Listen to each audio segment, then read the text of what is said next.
We will guide you through how to make red flicker effect CapCut. Quick disclaimer, skipping a single step will affect your final result, so you need to follow this step-by-step guide carefully.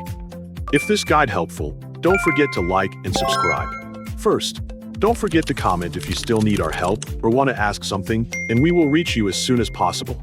Second, press the Windows key to bring up the Start menu on your computer. Enter CapCut into the search field and launch the CapCut desktop editor from the search results. Wait for the editing workspace to load completely before continuing. Create a new project or load an existing one, depending on whether you are starting a fresh edit or continuing a previous project. Import the video you want to add the flickering effect to, then place the video clip onto the main timeline. Next, go to the Text tab from the top toolbar to create a red overlay for the effect. Add a new text layer to the timeline and replace the text with a simple character or symbol that can be enlarged across the screen.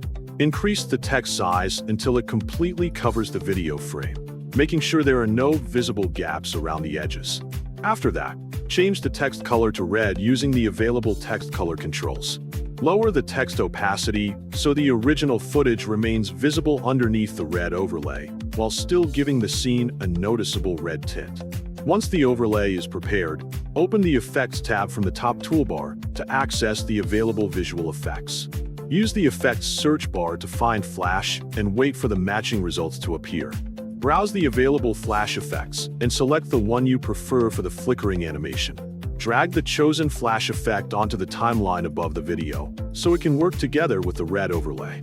Preview the video several times to make sure the red overlay and flash effect work together to create the desired flicker without hiding too much of the original footage. Check the entire section from beginning to end to ensure the flicker starts and stops at the correct moments.